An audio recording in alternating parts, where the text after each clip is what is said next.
Hello there, and welcome back to the channel. We are going to continue The Mandalorian, or it's the final episode, so we're going to be wrapping up Season 1.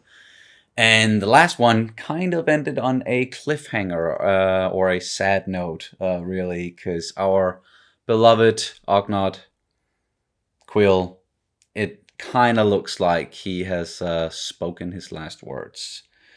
And he was protecting the baby, and yeah, he was snatched up as well by some Imperials there at the end. And the Mando and Cara Dune and Grieve, they're pinned down by Moff Gideon, who appeared out of nowhere with a lot of stormtroopers and death troopers. And yes, so we're in a pickle here, and we're going to see how things are going to unfold and if they're going to get out of this safely and going to get the child back, or is that going to be like a lead into the second season?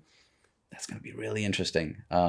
Yes, and this is our first upload in a little while. It's because Kat is still working on her master's thesis, and it's getting really close. So spending pretty much all of you're spending pretty much all of your energy and time on that, rightfully so. That's how it should be. But yes, we're of course wrapping up The Mandalorian, and then as soon as we can, as soon as Kat has gotten a little bit of headspace again, and the stress levels has gone down, then we can maybe start watching The Witcher, because we are very much looking forward to it. Of course, a lot of you guys have been asking us when are we going to watch it, but it's coming, no worries. But now, are you ready to jump into the final chapter of The Mandalorian Season 1? And you can, of course, always find the full-length versions of our reactions to this show and all the other stuff that we are watching on our Patreon. And speaking of Star Wars, The Rise of Skywalker, there's our spoiler-free review, and our long spoiler talk is up as well on YouTube if you haven't seen them and are interested in what we thought about the movie. But yes, let's do this. Straight back to it. Where's the... Wow, you put him in a bag? Waiting confirmation. Pack it all. Don't you dare! Confirmation to continue in the town. I said, shut up. Don't you dare! Hey, anyway.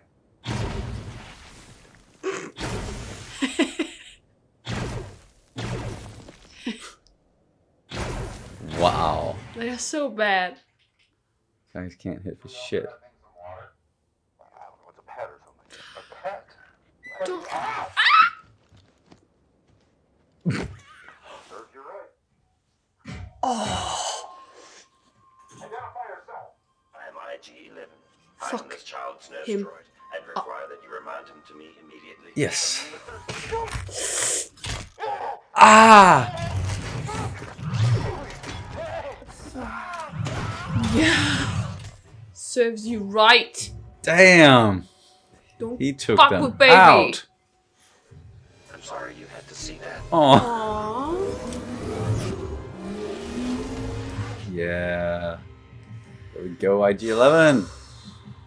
That was tough. Yeah. Redemption. Wow. Interesting first scene. Mm-hmm. The Mandalorians have a covert down in the sewers. If we can get down there, they can help us escape. Sewers are good. Checking for access points. Are they still there? I thought they were going to be looking for a new covert. What are they waiting Oh, okay. It's like cannons? You don't have enough firepower? Jesus. I am sure that Republican shock trooper Caracinthia Dune of Alderaan will advise you Oh. that she has witnessed many of her ranks vaporized mid-descent. Or perhaps the decommissioned Mandalorian hunter, Din Djarin, has heard the songs of the siege of Mandalore. Is that his name? To search the wisdom of his years. What? They'll upload me to a mind flayer. Those aren't real. That was just wartime propaganda. Well, I don't care to find out. I'm shooting my way out of here. Mind Flayer. Mm-hmm. I know who he is. I haven't heard that name spoken since I was a child. On Mandalore? I was not born on Mandalore. But you're a Mandalorian. Mandalorian isn't a race.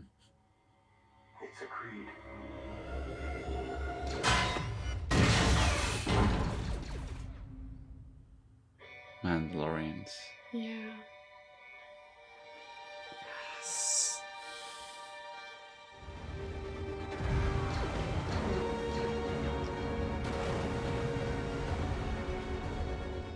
I really like the look of these Mandalorians. The color scheme and everything. So that must have been like one particular clan that rescued him. I was a foundling. They raised me in the fighting corps.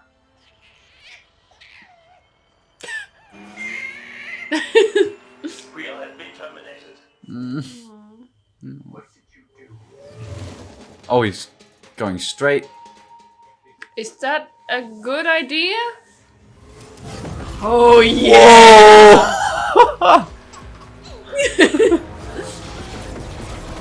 Oh yeah! Alright, IG-11. You're fucking awesome.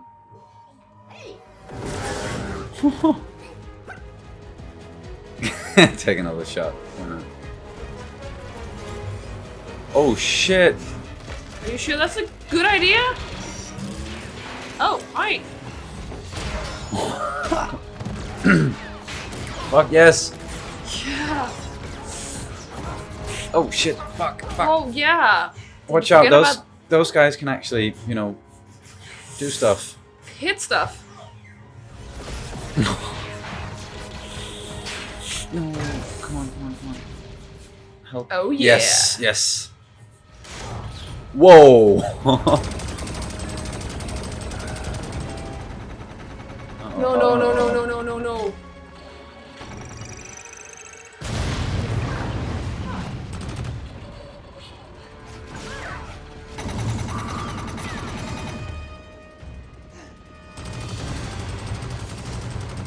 No, no, no, no.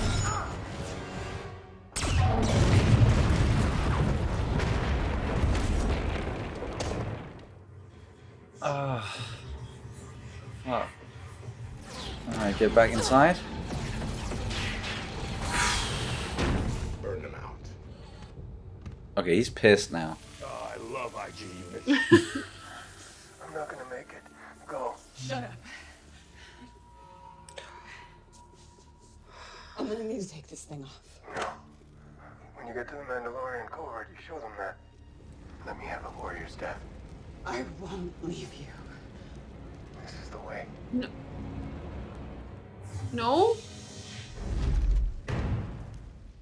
Come on, baby. Oh.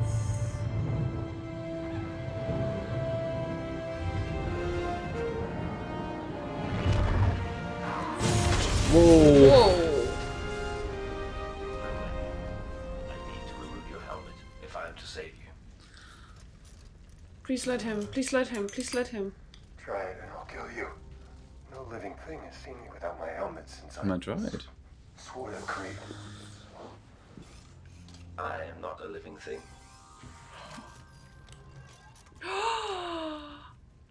They fucking did This is it. spray. It will heal you in a matter of hours. Whew. In my brain. That was a joke. It is meant to ease. Whoa. Okay. They fucking did it. I got you.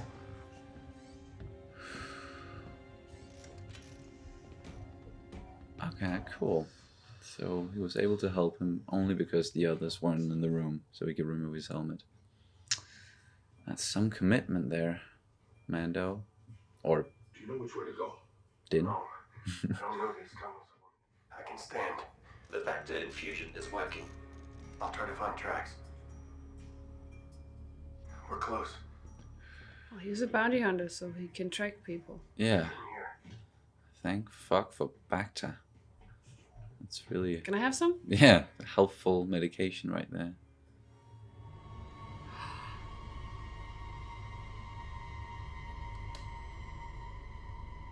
What? No, no. Did he fucking dispose of them? I can't leave it this way. Did you know about this? Is this the work of your bounty hunters? No. We revealed ourselves. Oh. I knew what could happen if we left the covert. I will not abandon this place until I have salvaged what remains. Melt it all down again? It looks helpless. It really is. It can move objects with its mind. I know of such things. You must reunite it with its own kind. Where? This you must determine. This is the way. Honorable no matter what. Until it is of age or reunited with its own kind, you are as its father.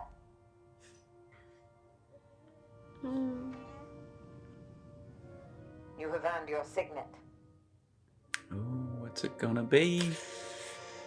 You are a clan of 2. Huh? Thank you. I will wear this with honor. So it was the Mudhorn? Have you trained in the Rising Phoenix? When I was a boy, yes. Then this will make you complete. There we go! Thank you.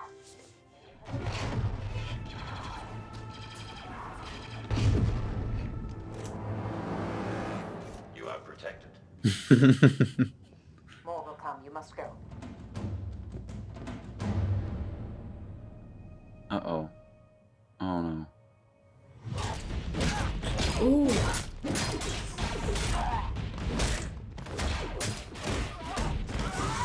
Oh! Jesus! Fuck! Whoa!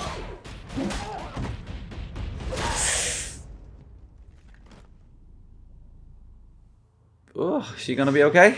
Hopefully. This is the lava river.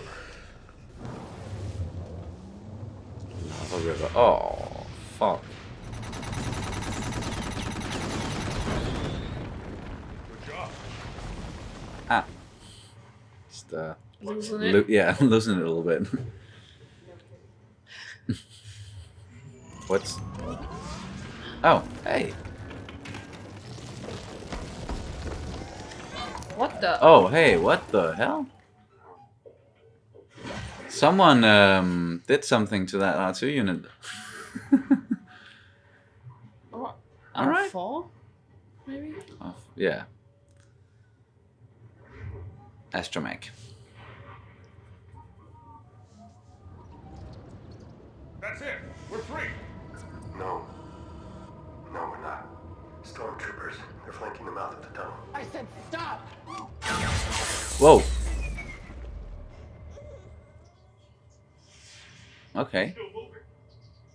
I still have the security protocols from my manufacturer. If my designs are compromised, I must self-destruct. Oh, You will live, and I will have served my purpose. not again. No. We need you. There's nothing to be sad about. I'm not sad. Yes, you are. I'm a nurse droid. I've analyzed your voice. No. I must be destroyed. Oof. That was effective. Yeah.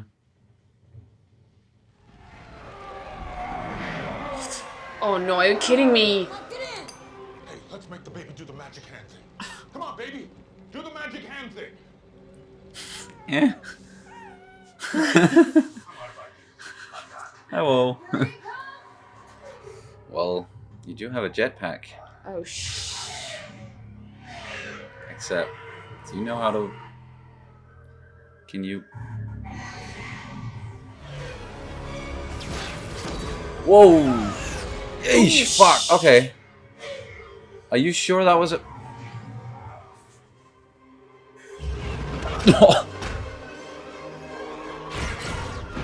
Whoa. And let go, yeah.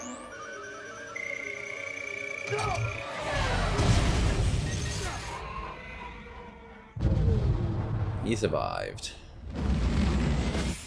Whew. That was impressive, man. Yeah. Yeah. Very impressive. So go off, enjoy yourself. And when you're ready to return, you will have the pick of all quarries. No, he's a deader now.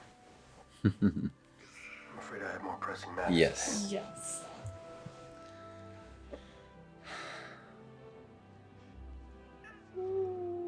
Take care of this little one. Or maybe it'll take care of you.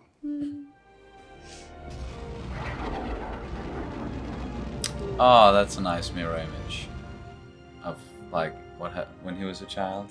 He got. Oh, that's for. Real.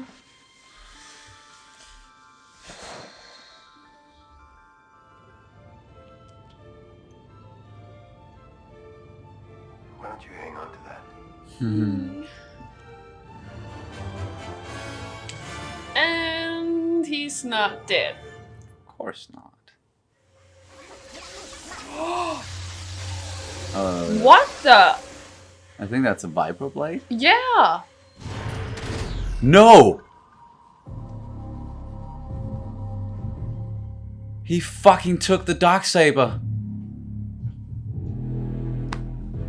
That's what Oh, he... you asshole! That's not yours. Did he mean there's a... Is that... Yeah. I just didn't. Yeah.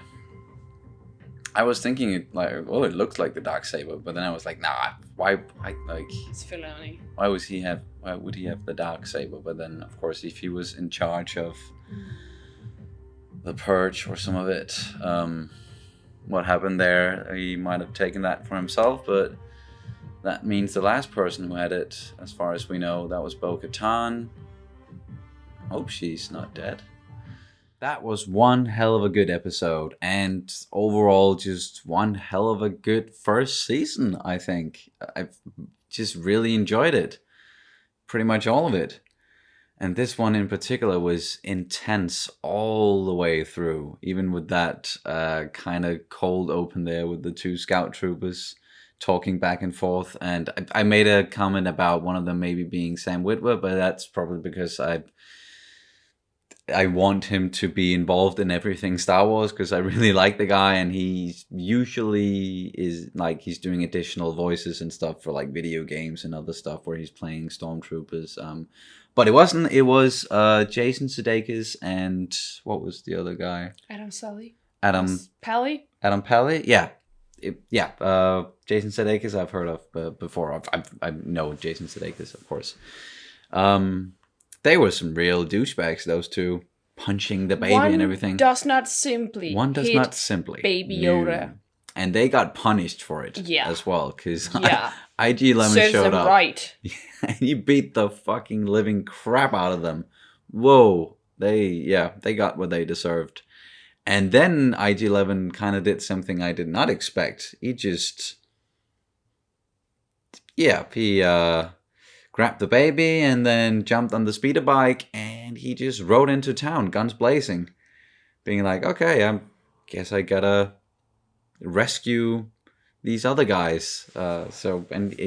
He kind of did that, actually. Well, he very much did that all throughout the episode. Various times. He was like the fucking MVP of this episode.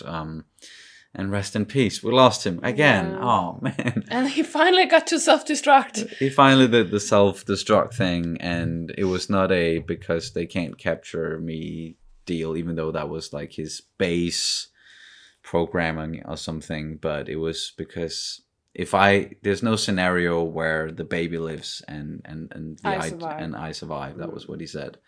So he had to sacrifice himself, and that was a cool sacrifice. And I think it makes me a little bit sad that the whole thing with the self-destruct in episode 1. Yeah. And that it was actually some sort of foreshadowing that was the way he was going to go out.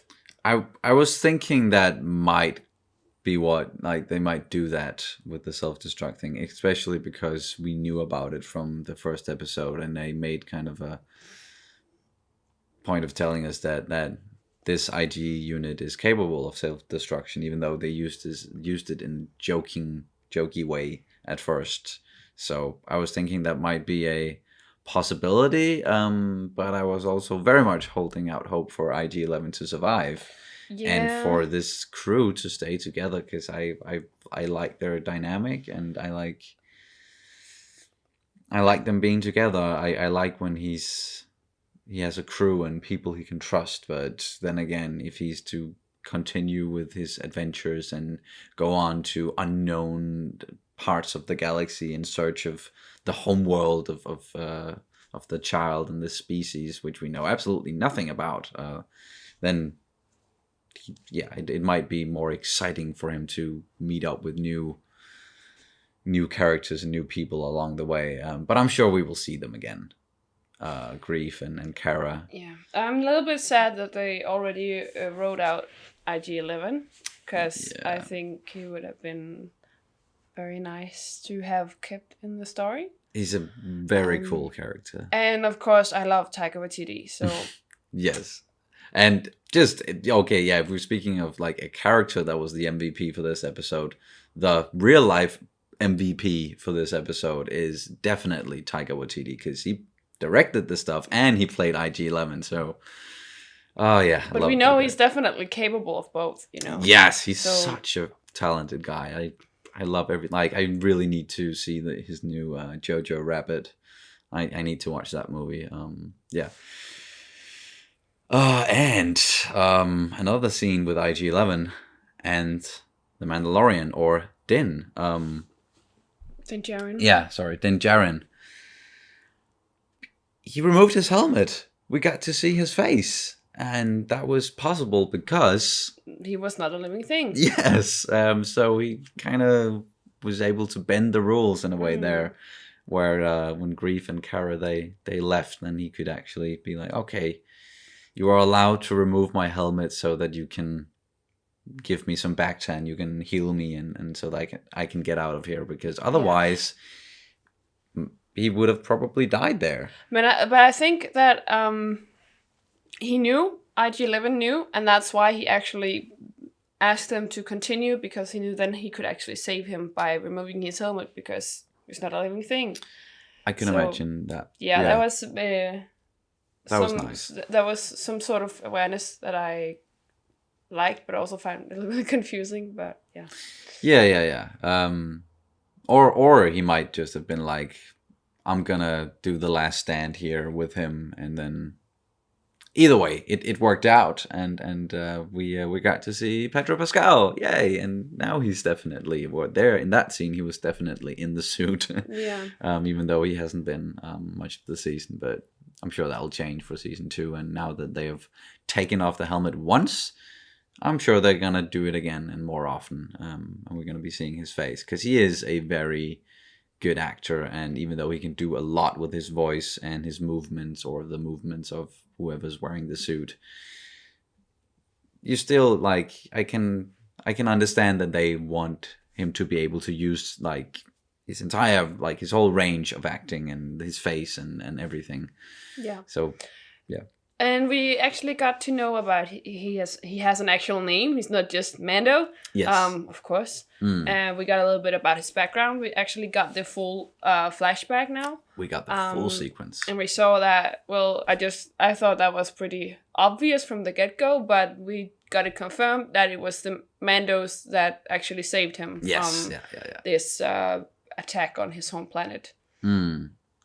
And that he was a foundling and not necessarily born into the Mandalorian culture. And they kind of explained it in this one, and with Grief asking about, so you're not born on Mandalore, and Kara being like, no, they're not a species. Exactly. It's a creed. Yes. So I like that they explained it that way around, even though some of us knew. It's good that they explain it to people that doesn't necessarily know, or have or people haven't seen Clone Wars. Yeah, the Clone Wars and Rebels as well. A lot in the Rebels. And exactly. And they did it in, I think, a natural and organic way, where it came like as part of a conversation, and because a character didn't know about it, so they explained it to him, and it made sense for them to delve into Mando's past there, because I was a bit like, okay, I'm sure they're gonna get into that a little bit more in this final episode, and we're gonna find out like exactly what happened there with the flashbacks and the super battle droid that all like was standing over him at the end there, because that was the last thing we saw. But I was also thinking to myself, are they gonna get time to do that? How is that gonna work if this is going to be an episode where they're just pinned down and it's going to be all intense and combat and stuff? But it made a lot of sense, because Moff Gideon, at the very start of the episode, at the beginning, he was like, I know who you guys are. I know the Rebel Shock Trooper, Kara, I know Grief, and most importantly, I know the Mandalorian, and here's his name. And it was like, whoa, that came out of fucking nowhere, but it opened up the door for the Mandalorian and the other guys to be like, okay, let's... what happened there, and him to open up about his past again. Yeah, but it also opened up to some more details about the past. Like, this Moff Gideon was probably one of the people responsible for the Purge. Purge, yeah. Yeah. And maybe during the Purge, he actually got that, what did you call it? The Darksaber. The Darksaber, yeah. Yes. And we know from Rebels that this is a saber that is very specific to the Mandalorians. Yes, it's been a part of like Mandalorian culture for a long while. It was created by a member of the Vizsla family who got inducted into the Jedi Order a long time ago. He died. The Jedi kind of kept it, and then another member of the Vizsla family got it back, and it kind of circulated back into Mandalorian culture. And the last we saw of it was in the hands of a character called Bo-Katan in Rebels, where the Mandalorians, they kind of banded together they tried to at least, to make a stand against the Empire. And that's probably when the whole Purge thing happened, because the Empire came down on them pretty hard. And Gideon was obviously a part of that, and he kept the saber for himself, that's interesting. Like he's I don't know what his relationship is to Mandalorian culture besides him being a part of the whole Purge thing, but there's a reason why he's keeping the saber, I'm sure. And there must also be a reason why he didn't choose to show it or make a statement about it, like during his like little siege there at the start, in front of the cantina, and he only used it at the end. And a lot of people who don't know about it are probably gonna go like, "What the fuck kind of weapon was that? Is he wielding a lightsaber, or what kind of saber is that?" And yes, it is not quite like a lightsaber, but it still is. I don't know exactly how, like, the technical aspects of the Darksaber, but it's interesting that he has it at least, and I'm sure that's gonna become like a big part of the story going forward. Yeah. And as we're delving more into Mandalorian culture.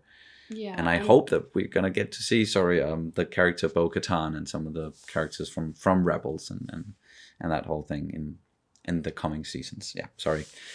And speaking of Mandalorian culture and stuff, the Mandalorians apparently abandoned that crypt kind of thing they lived in, and revealed, like, took off their helmets and stuff, and then went off to live their life off-worlds.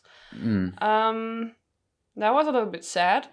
This weird disband of Mandalorians, and that was very sad. But that Smith, the blacksmith, she was still there, and she could definitely defend herself. Yes. Yeah, you could say that. And she gave the Mando his jetpack. Yeah, we've been waiting for that for like always. Yes, for a long while, because we know that's part of the Mandalorians as well. We've seen Mandalorians use jetpacks in this show as well. In the flashback, we got some Mandalorians, the ones that saved him and everything.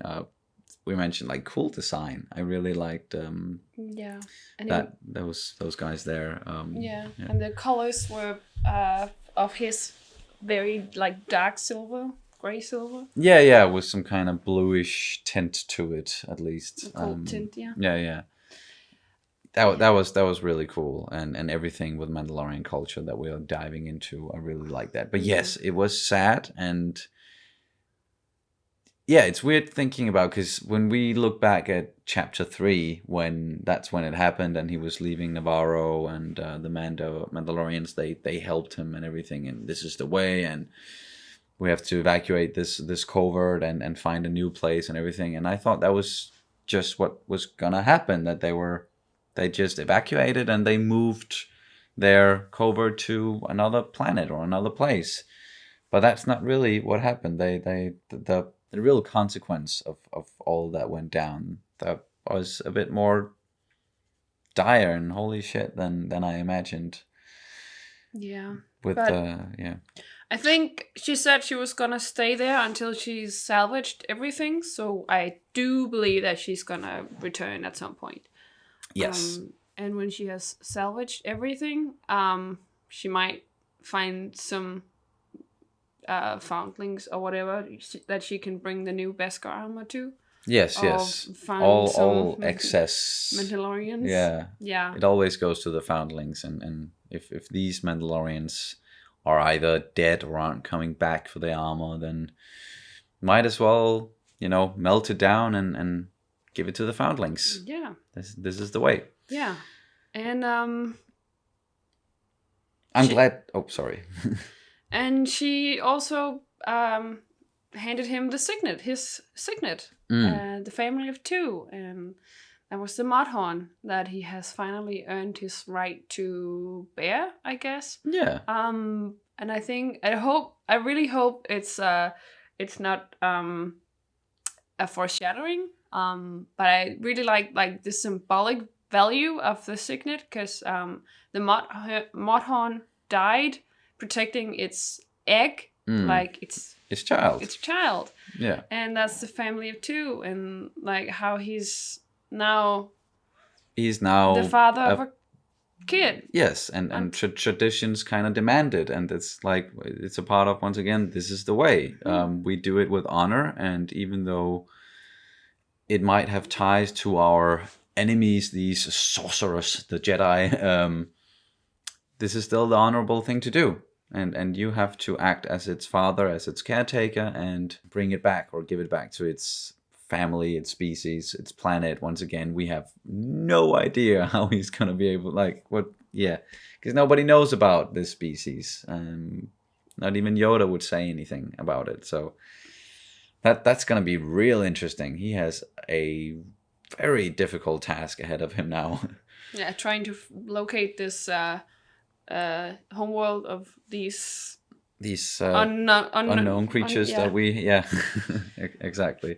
So but that was a lot, and I'm looking so much forward to season 2 now. We have no idea when that one's coming out, but we're gonna be there definitely. But let me just say, we talked about MVPs and everything, but let me just say that the biggest MVP for me, I think, must have been Ludwig Göransson. Göransson? Yes, like in over the entire. Yeah, because that music, especially in this episode, was Yes. just incredible and spot on. And I think because this is not a Star Wars movie, then of course not using like John Williams, so creating something new. Yeah, exactly. But and still I very think, fitting. Yeah, and I think he's really done a good job with capturing this whole season, this whole series actually, Yeah. in like this whole vibe of the Mandalorian and everything in the score. Yeah. Yes, and creating his own thing there. Because at first it was a little bit like, wow, okay, this is different than what we're used to when it comes to Star Wars. It's not as operatic, it's not as epic as some of this, and pompous as some of the stuff that John Williams he's doing and has done for Star Wars. Love it, love everything. John Williams is the motherfucking GOAT when it comes to just making music for movies and stuff. But what Ludwig has done for this series, I really it grew on me, and I just love it now. It's so good. It's so different, but it's still very varied. There's this whole Western theme about it, and he's also very good with the more somber moments and the action, and just it really works. So yeah, can't say in like enough nice things about the composer and the music here. So everything's just working for me, and everything has been working very well for me in this season. But my mind is pretty scrambled now. I don't know about you. So I think that's gonna do it for this reaction and review of the finale to The Mandalorian season 1. We hope you had a great Christmas, and Yes. we hope to see you in the next year.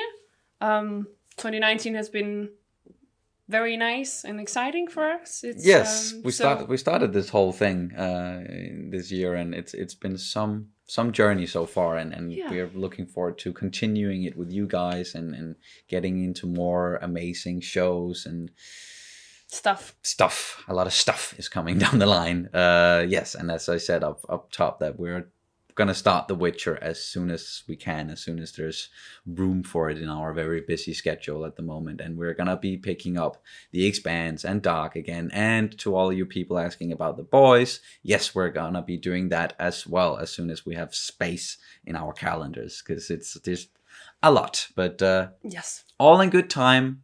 2020, that's where you can look forward to all the new stuff coming from us. Yeah. Yes, and that's pretty much it. As always, thank you guys so much for watching, and thank you for watching all through 2019. We will see you as soon as possible. In 2020. Yes, may the force be with you always. Bye. Bye.